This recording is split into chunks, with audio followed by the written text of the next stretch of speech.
Ladies and gentlemen, welcome to Arena Zagreb, where tonight Fight Channel is proud to present the K1 World Grand Prix Final here in Zagreb, Croatia.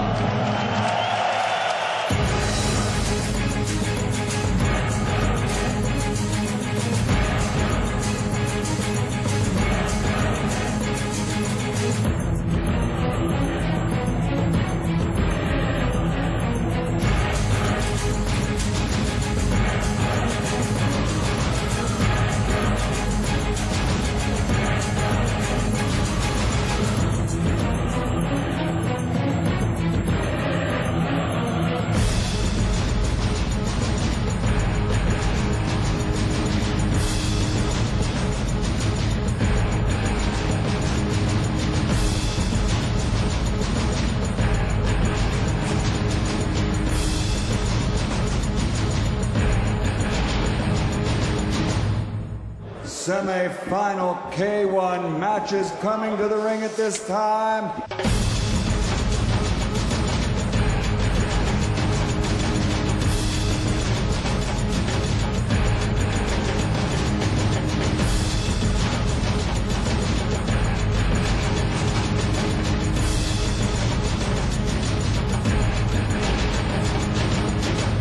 The championship bout is about to start. Let's get ready to rumble!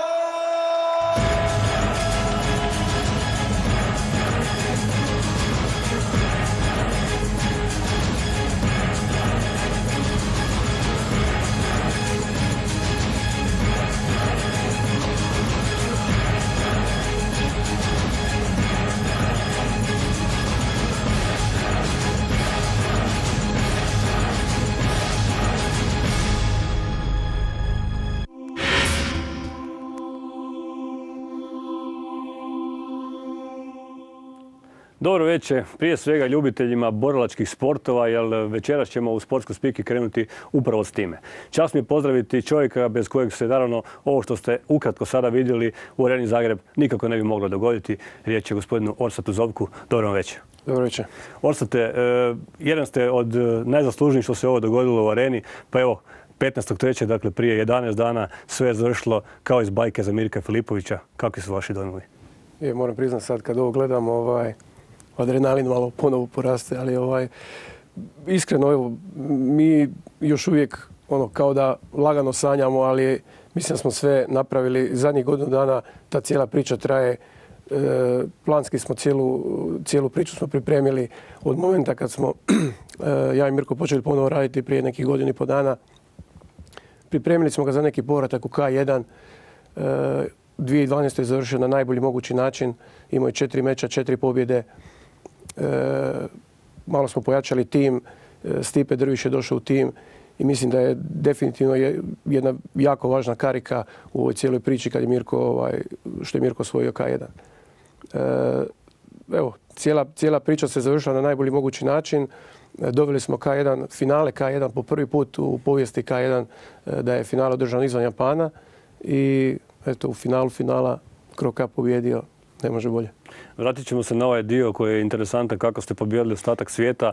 Prije svega, neću spominjati Japan, ali to je fantastično, nego i New York. Ali ovo oko Mirka sada čim je pobjedio, svakojake priče kreću, hoće li u mirovinu, neće, pa evo iz prve ruke što vi mislite? Da. Pa iskreno mi smo imali, čujemo se svakodnevno naravno, ali rekli smo da 10-ak dana da stvarno nećemo o tome razgovarati.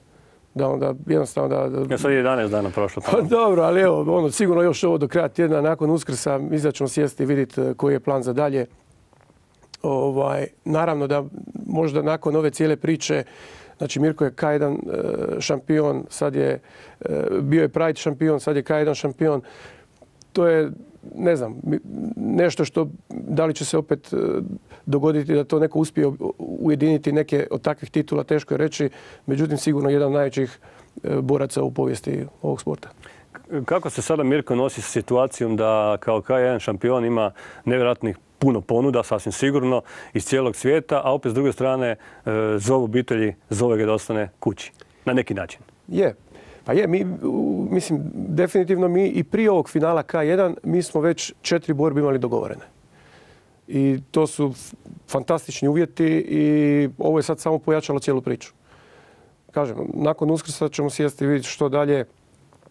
Naravno, čitam ja svakakve komentare i definitivno ja se isto slažem i možda je vrijeme za reći ok, napravio sam to i to. Više od ovoga teško da se može napraviti. Mislim da i ne može. Tako da možda je moment za to, za takvu odluku, ali mislim da to treba hladne glave napraviti i kao što sam ga podržavao u ovome što je sad radio, ja ću ga podržati i u takvoj odluci. Vidjeli smo i u ovom kratkom dvominutnom foršpanu što se sve događalo u Areni Zagreb i Mirko je naravno dobio brdo udaraca. Kako je on sada? Jesu rane zacijelile? Je, okej. Pa pazite, mislim svi ti momci, pa naravno tako i Mirko, su vrhunski istrenirani i to naravno za običnog gledatelja izgleda malo brutalnije, ali to su momci koji su navikli na takve udarce i tokom sparinga, zato su pripremani cijeli život i mislim da oni to ne shvaćaju tako nešto specijalno. Mislim, ti udarci jesu sastavni dio te priče. Mirko imao natučena rebra, sad je već to zacijelilo, tako da potkoljenice su malo bile isto natučene, tako da sve u svemu neki momci iz ovog finala su puno gore prošli. Nažalost, vi ste imali situaciju da vam je od Harija nadalje, ali prije svega Hari ozlijedio se usred eventa, dakle puklo mu je stopalo onako što je zapravo izgledalo jako, jako loše. Je li nakon toga ste tražili zamjenu? Je se ikad dogodilo? Ne, dogodilo se. Već takvih slučajeva je bilo u povijesti. Znači, zato je bio prije oficijalnog dijela turnira, zato je bio rezervni meč. Znači, ako se dogodi u četvrtfinalu, ako se dogodi situacija da onaj koji je pobjednik ne može ići dalje zbog povrede i ako se dogodi situacija da i onaj koji je od njega izgubio, da ni jedan ni drugi borac ne mogu ići dalje, ulazi borac koji je u rezervnoj borbi pobjedio. I to je sad bila situacija koja se kod nas dogodila. Iskreno, to je bila situacija koja je rijetko ko mogu misliti da će se dogoditi jer je stvarno mala vjerojatnost. Ali evo, i takve male vjerojatnosti se događaju. Badr Hari je imao izrazito tešku povredu. On je sad, ja sam čuo s njim prije 2 dana na telefon, on je 6 tjedana u gipsu i sigurno njegov oporavak će trajati neko vrijeme. Kad se to dogodila ta ozljeda, kad se dogodilo to, odmah su mnogi počeli pričati i počeli omalovažavati Kro Kapov uspjeh na ovom eventu, pa molim vas riječ dvije o tome. Pa dobro, pazite, uvijek, pogotovo mi Hrvati smo prvaci svijeta u svim sportovima što se tiče sa strane komentara i znači najvjerojatnije, ne znam, i ako reprezentacija budu prvaci, nogometna reprezentacija ako budu prvaci svijeta u nogometu, bit će oni koji će imati nešto prigovoriti, ali mislim da stvarno Mirkovoj pobjedi se ne može ništa prigovoriti. U prvoj borbi je bio malo u grču, bio je napravio taman toliko koliko je trebalo da prođe.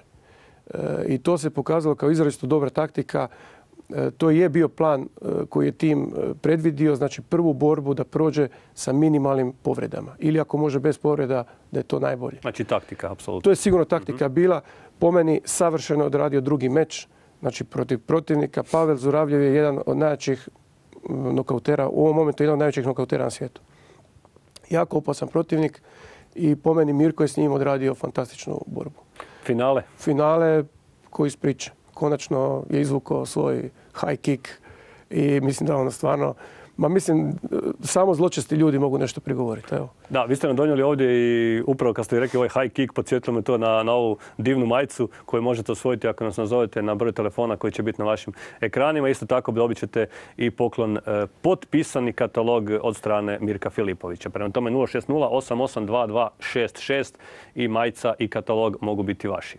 Je li vas iznenadio Lond s obzirom da došao u finale? Jeste to mogli predvidjeti s obzirom na onaj kostur ždrijeba kako je trebalo biti?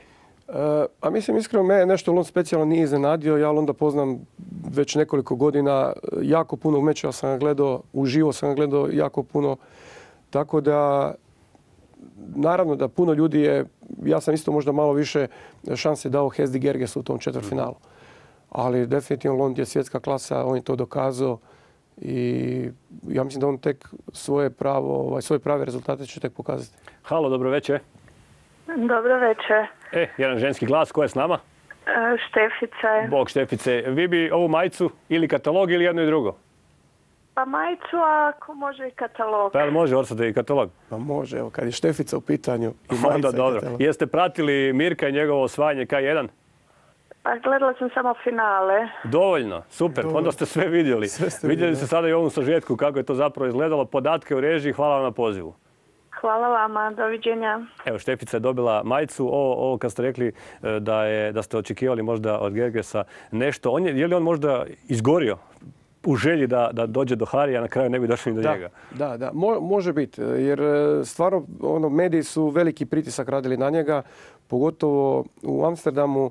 On je isto jedna od velikih zvijezda. Uz Badr Harija veliki pritisak je bio na njemu. I može biti da malo je i taj moment utjecao na cijelu priču, da jednostavno malo je možda izgorio. Da, želio mu je probat vratiti za onaj nesportski potez. Ali nažalost nije stigao do tog momenta jer definitivno Ismail Lond je pokazao u tom meču da je bolji. Da, Gerges je isto završio, osim porazom, završio je na šivanju ili tako? Pukla mu je Jagodična kost mu je pukla i bio na šivanju. Ali to je 10 dana, 15 dana i to je, momci treniraju ponovo. Što kažu vodeći ljudi iz K1 u svijetu? Jesu zadovoljni kako ste riješili ovu priredbu? Pa jesu. Mislim da reakcije iz cijelog svijeta su stvarno vrhunske. Bilo je preko 120 zemalja prijenos uživo. I mislim, mi smo isto, postavili smo sebi jako visoke standarde. Na kraju smo sve to ispunili i Fight Channel je pokazao da kao glavni producent cijele priredbe može raditi najveće svjetske spektakle. Jedna osoba je popila, odnosno pobrala jako puno simpatije. Riječ je o Dževadu Potrku koji je uskočio nakon što se dogodilo već ovo što se sve dogodilo sa ozljedom. Počelo se opet pričati da ste ga našli na šanku, da je bio na večeri. Pa evo, dajte mi recite gdje je bio Dževad kad ste ga onako mikrofonom tražili u dvorani. Ne, pa to je sad ta situacija koju stvarno niko nije očekivao. Da će se Badr Hari povrijediti. Jer puno ljudi, većina ljudi je Badr Harija vidjela u finalu. I malo ljudi očekivalo da će se Badr Hari povrijediti i da će se povrijediti i da će toliko povrijeđen biti i protivnik njegov koji je izgubio da ne može ići dalje. Tako da jednostavno Dževad se u jednom momentu opustio i bio je gladan i išao je pojesti nešto. I nismo ga mogli naći, nije bio na svom mjestu na kojem je trebao biti u slačionici. I morali smo ga zvati službeno preko mikrofona. Mislim, morali smo uzeti mikrofon jer bilo je pitanje svaki sekund, svaka minuta da dođe što prije, da se pripremi, da se zagrije. Jer mislim da je i to u krajnjoj liniji, mislim evo da kažem kad ste već njega spomenuli, da kažem nešto o njemu. To je jedan momak koji je jako srčan, koji jako voli i ovaj sport i općenito cijelu priču, toliko je zaljubljen u to da jednostavno mislim da je to zaslužio. To mu je najveći uspjeh u karijeri i puno smo mi surađivali i sa Crow Cupom je sparirao i u mladim danima i prije 10 godina.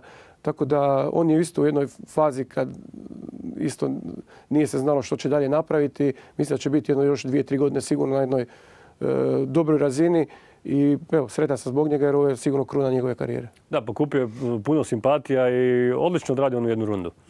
Dok je još mogao. On je pobjedio u tom rezervnom meču. Imao je jako težak meč sa Sergejem Lašenkom i to je uvjerljivo dobio. Međutim, isto se povrijedio i on je u taj polufinalni meč ušao povrijeđen. Tako da nakon jedne runde jednostavno odluka je bila da ne nastavi dalje jer po meni ispravna odluka. Njegovog kuta stigla je ona odluka da ne nastavi dalje. Već ste spomenuli kako je osim ovih glavnih borbi bilo i ovdje takozvanih rezervnih borbi, ako ih možemo tako nazvati. Mnogi od njih su bile fantastične, a najbolja kažu stručnjaci da je bila ona između Pretenija i Stojke. Pretenije je pobjedio jednog stvarno strašnog borca, bilo je tu puno jako dobrih udaraca s obje strane. Da, to se u ovakvom turnirskom dijelu to se naziva kao super borbe, super fajtovi. koji služe u principu da se borci koji sudjeluju u turniru da se uspiju malo osvježiti i da se uspije oporaviti za idući meč. Slažem se sa svima koji su to rekli. Sigurno Agron je pokazao da dolazi na taj sami svjetski vrh na jedan super način i znači ovo je njegov drugi, on je prošle godine imao jedan jako težak meč kad smo imali Final Fight u areni. Ove godine je pokazao da Stojka je po meni jedan od najboljih boraca, ako ne i najbolji borac na svijetu u ovom momentu, u toj kategoriji. Samim tim što ga je Agron pobjedio, dokazuje da je on svjetska klasa. Da, Stojka je krenuo u taj dvoboj onako vrlo suvereno, Agron mu nije mogao prići, ali onda kako je ono, čim je se u drugoj rundi da je pred tim pokazao da može iznenaditi. A je, mislim, iskreno ja sam vjerovao u Agrona jer taj meč sam ja dogovorio. Znači i puno ljudi je tada i meni reklo da to možda nije za Agrona dobar meč, da će ga Stojka izbombardirati i da to neće dobro završiti za Agrona. Čuo sam se sa njegovim trenerom Markom Žajom i složili smo se da Agron tu ima što pokazati. I evo, to je bio ispravan potez. Mislim da je to Agron otvorilo sad puno vrata i mi imamo sad s Agronom imamo još planova do kraja godine. Ovaj spektakl u areni pokazuje da Hrvati, to znamo i od prije, jako vole sport, ali da i vole i borilačke sportove. Puna arena, puno poznatih, Goran Ivanišević, Mario Mandžukić, Igor Štimac, Leo Pietra i mnogi drugi. Kako su oni ovako, jesu vam oni prišli pa rekli čestitamo, kako su oni zadovoljni s ovom priredbom? Pa je, moram priznati, ovo je sve koje ste spomenuli, uključujući i Gorana, Goran je prošle godine bio, rekao je prošle godine da je prvi put bio u životu uživo, da je gledao takvu priredbu. Prošle godine sam njega zvao. Ove godine, što me je posebno bilo drago, on je mene zvao da mu ostavim već na vrijeme mjesta, jer očito da mu se svidjelo. Mislim, ono što je bitno da mi to stvarno pokušavamo raditi na način da cijeli taj događaj je jedan vrhunski spektakl. Znači produkcijski spektakl da i ljudi koji su malo manje upućeni u cijeli fight da imaju što vidjeti i da je i za njih ta cijela priča interesantna. Sad, mi smo opet nezasitni, mi želimo još. Što nam dalje pripremate? Ima li uskoro još nekakav fight? Pa dobro, iskreno nakon ovoga teško je nešto jače pripremiti. Ali s obzirom da Fight Channel, to nam je core business, znači pored kanala koji imamo, koji se vrti 24 sata, Final Fight je naš brand koji se prenosi u 40 do 50 zemalja uživo, svaki naš event. Mi imamo kalendar već do kraja godine zacrtan, iduća priredba je u Splitu 19.4. Znači neki od ovih vrhunskih imena, uključujući i Pavera Zuravljeva koji je bio u polufinalu sa Mirkom. Borit će se na tom eventu. Agron Preteni kojeg ste spomenuli. Igor Jurković koji je u ovom momentu jedan od sigurno top, neću reći 10, ali top 15 boraca na svijetu. Sigurno Igor Jurković će biti glavni meč večeri. I to protiv Raula Katinasa koji je također jedan od najvećih svjetskih nada u ovom sportu. Ovaj K1 spektakl koji ste nam donijeli u arenu, može li se on ponoviti do godine, za 5 godina, za 10? Kakav je sada dalje dogovor? Ovo je bila jedna iznimka ili se sad može dogoditi da se to ponovi 2015. 2016. Kakav je sad plan? Da. Pa iskreno, dobro, sad to ovisi o puno faktora. Ovisi o puno faktora da će se tako brzo ponoviti finale K1 u Hrvatskoj, iskreno ne vjerujem. To bi stvarno mislim da bi pogrešno bilo tako nešto tvrditi, ali da ću ja ponovo pokušati dovesti jedan od svjetskih K1 turnira, da li svjetske kvalifikacije, da li svjetsko polufinale, to sigurno. I sigurno mi ćemo uvijek raditi, znači naši turniri, ovo što sad imamo seriju turnira Final Fighta do kraja godine, svaki od tih turnira sigurno će biti na nivou svjetskih K1 turnira. Jeste vi koji put ovako probate u ringu, s obzirom da ste u tom sportu kao menadžer i kroz ostale poslove, jer ste vi koji put uđete u ring, sparirate? Ja čisto za sebe, za svoju dušu malo treniram, čisto klasični boks i teretana, tek toliko da cijeli stres, da jednostavno čovjek mora imati neki ventil, tako da ovo što ste spomenuli sa prijateljom Petrajem, tu i tamo nađemo se, ispričamo se i odradimo neki trening da jednostavno da čovjek se malo ispuše. Padaju li teški udarci? Ne. Nema. Koliko su teški zapravo ovi udarci koji se na televiziji poneki se dojma vrlo lagani. Međutim, to su, pretpostavljam, strašni udarci koji da običnog čovjeka udare, vjerojatno bi pukla noga, sasvim sigurno. Naravno, za obične ljude koji nisu navikli to, to su jako opasni udarci. Ali za ljude, za momke koji su u tome cijeli život, koji su vrhunski istrenirani, to je sastavni dio njihovog života. Navikli su na to, navikli su na povrede, oporavak i cijelu tu priču ponavljaju. Tako da za njih to nije ništa specijalno. Za običnog čovjeka, slažem se, jako veliki stres i... Da. Halo, imamo nekoga? Dobar večer. Dobar večer, ima ovdje jedna baka. Dobar večer, bako. Čujemo vas, recite. Ja bi ovaj album od Mirka Filipovića. Ma dobit ćete album. Danas smo jako darežljivi, iako smo htjeli dati malo više u idućim emisijama, ali ostavite podatke. Molim gledat ga. Halo?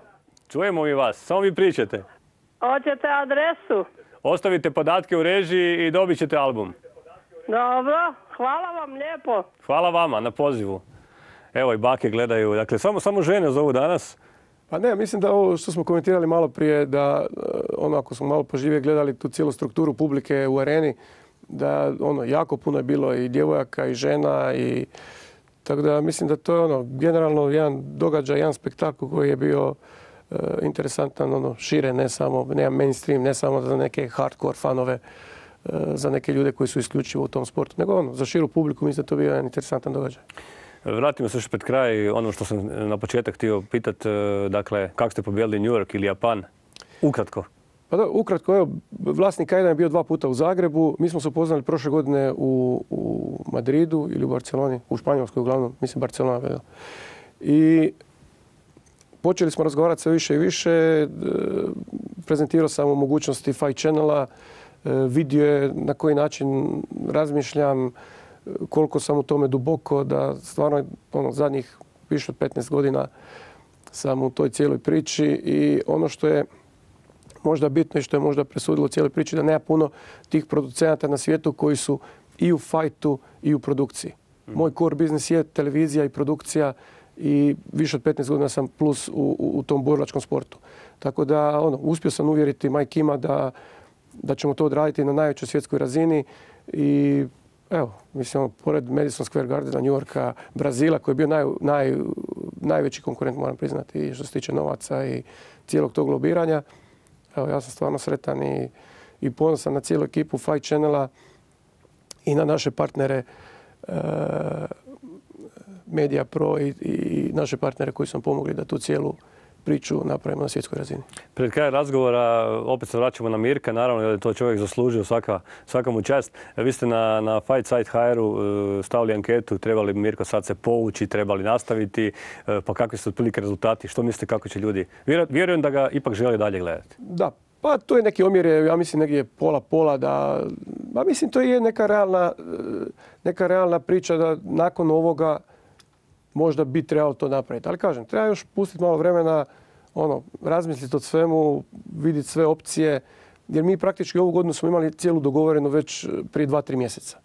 Sad, da li to što smo imali dogovoreno ove godine, da li to sad treba sve otkazati ili odraditi još ovu godinu, evo, iskreno to ćemo najvjerojatnije poslije Uskrsa sjesti u miru, hladne glave, vidjeti sve opcije i donijeti odluku. Evo, 2013. naglašavam 13. je očito bila sretna za vas i za Mirka Filipovića koji je konačno ispunio davno zaželjeni dječački san. Možda za kraj imate još nešto za dodati. Što još pripremate uz ovaj Final Fight do kraja godine?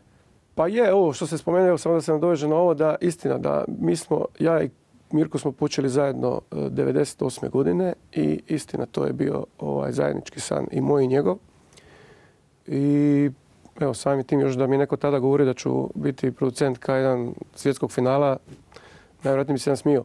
Ali evo, znači taj san smo ispunili i kažem, mislim da je to završilo se na najbolji mogući način. Što se tiče do kraja godine, ovo već sam spomenuo, imamo seriju vrhunskih turnira, 10 turnira do kraja godine u cijeloj regiji, znači Hrvatska, Bosna, Slovenija i evo, sigurno publika i poklonici ovog sporta će imati u čemu uživati. Gospodine Zovko, nadam se da ovo nije zadnji put da ste nam došli u emisiju. Evo, prvi, ali nije i zadnji. Hvala vam na ovim darovima. Još ćemo do kraja emisije mi podijeliti barem jedan album i jednu majicu. I puno sreće vama i pozdravite na Mirka. Hvala puno. Pozdrav.